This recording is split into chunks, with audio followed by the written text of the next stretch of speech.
en termes d'imposture.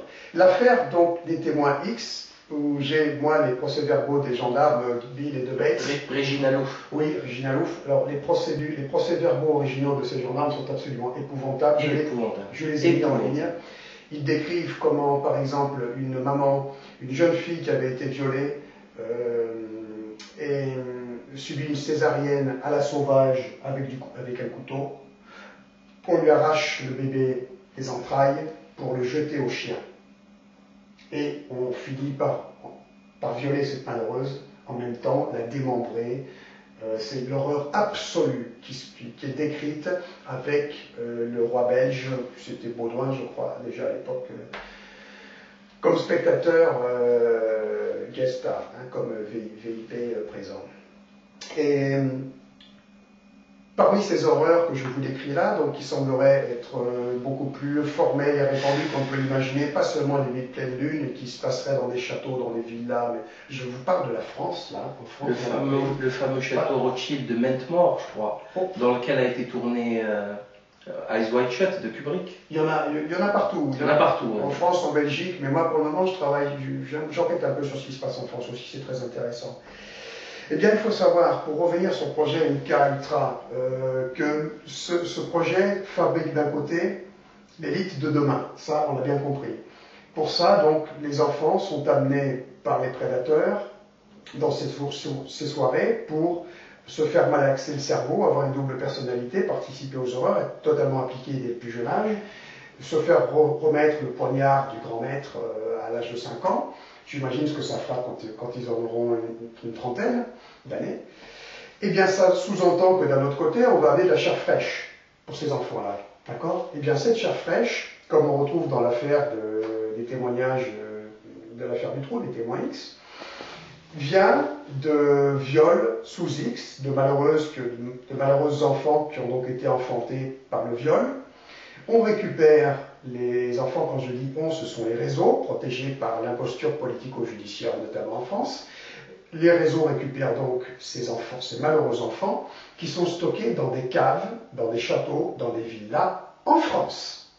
Et ces enfants, au besoin, quand c'est le solstice d'été ou le solstice d'hiver, ou la pleine lune ou la non-lune, ou bref, il y a quantité de dates aussi que nous allons mettre en ligne, ces enfants sont... Ça existe depuis des millénaires. Absolument. Ah. Ces enfants donc servent de proie, sont là pour être violés collectivement et eux dépecés, égorgés par les réseaux, par les prédateurs et par les enfants qui doivent devenir l'élite de demain.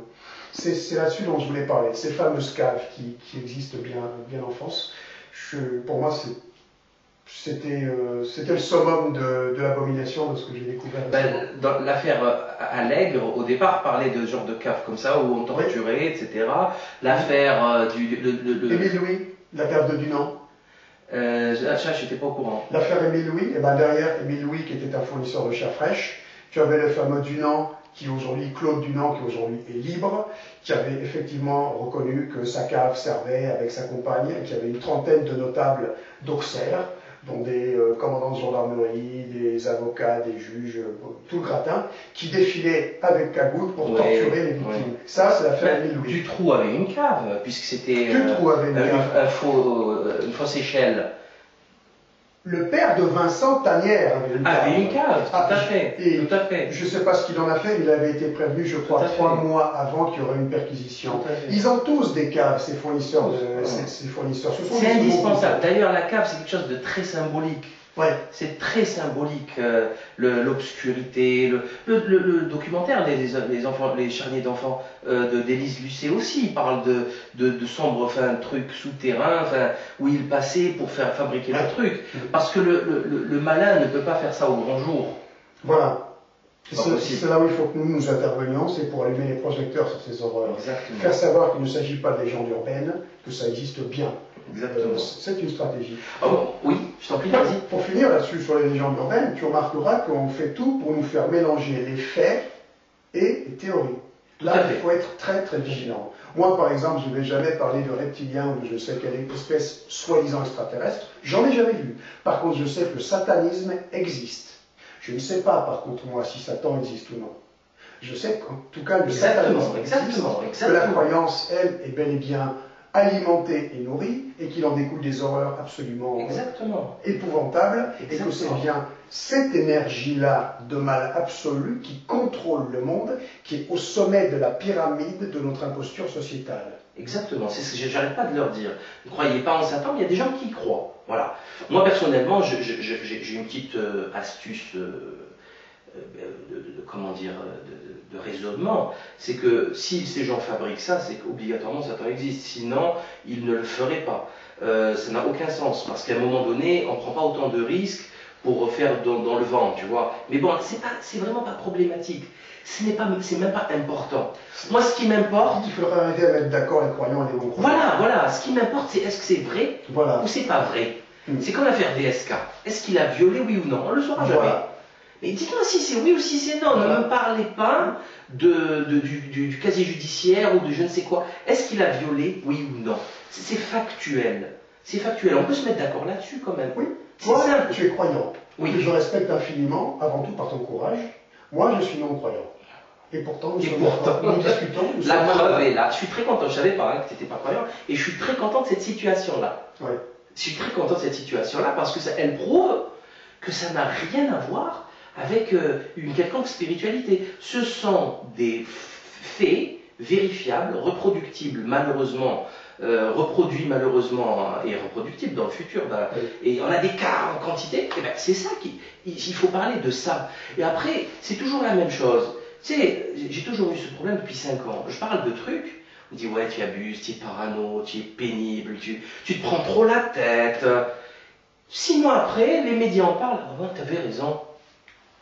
Comment? Tu ne me crois pas, moi, ton pote, ton frère, qui te veut du bien, tu ne me crois pas? Et quand tocard de TF1 te le dit, tu le crois? Mais t'es con, quoi?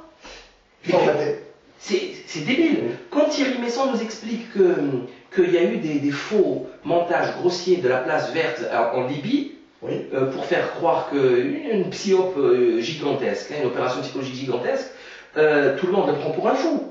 Et après, il y a le patron du CNT, réfugié au Qatar, Moustapha Abdel-Jalil, qui le dit.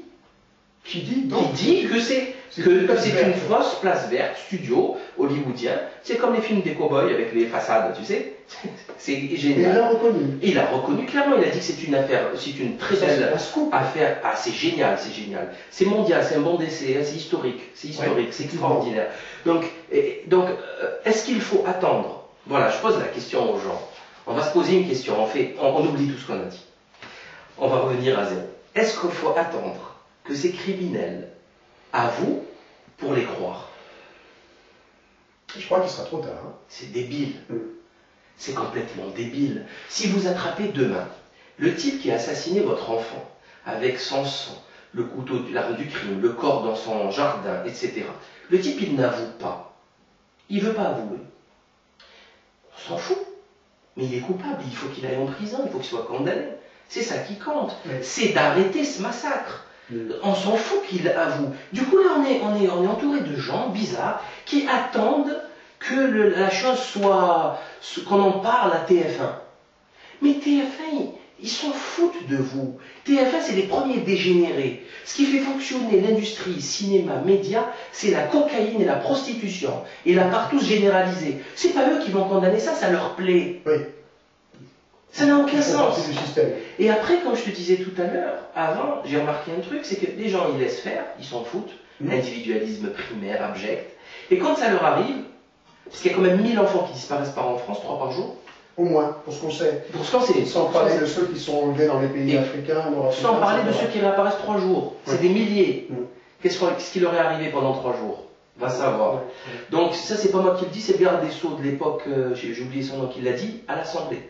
1000 enfants. Je pense qu'il reste un terreau d'inquiétude et je pense que la société, en dépit de son focalisation sur les victimes, reste encore assez indifférente. Par exemple, je reviens sur les disparitions.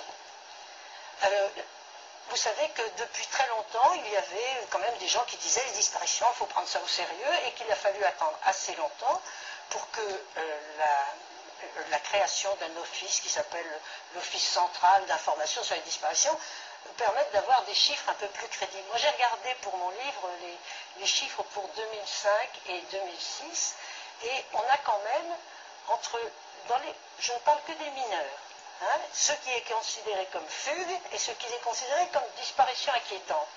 Je fais un chiffre sans doute partiel, d'ailleurs je n'ai que 2 ans, c'est pas beaucoup. 2005-2006, les gens qui ont disparu, classés disparition inquiétante non retrouvés, les classés fugues non retrouvés. Eh bien, on arrive quand même à 400 personnes dans un cas et 1000 dans l'autre. 400 personnes, les chiffres sont à quelques chiffres près, c'est bon. Donc 400 fugues et disparitions non retrouvées en 2005 et 900 en 2006. Bon, c'est des débuts, c'est les premiers chiffres. Ils ne sont... Quel âge? Des moins de 18. Moins de 18? Oui, c'est ça. 17 alors. Peut-être 17, peut-être 17, mais ça fait pas mal. Oui, c'est pas rien. C'est pas rien. Ils ont peut-être disparu volontairement. Peut-être. Oui, il y en a beaucoup qui sont des fugues. Oui. Fugues non retrouvées, ça veut dire on croit que c'est volontaire. Disparition inquiétante, ça veut dire on croit que c'est pas volontaire, qu'il y a quelque chose. Bon, donc ce que je veux dire, c'est que ces chiffres, ils sont là et ils suscitent. Bon, il y a les groupes d'aide aux victimes, d'associations de victimes. Vous trouvez qu'actuellement la société est pas assez inquiète? Non, justement, elle est trop inquiète d'une façon dramatique, sur des cas dramatiques, et ça, c'est des petits cas, et là, il n'y a pas énormément. Non, je ne pense pas qu'il y ait énormément de moyens et de choses là-dessus. Voilà. Et donc ils s'en foutent, les gens, ils s'en foutent complètement.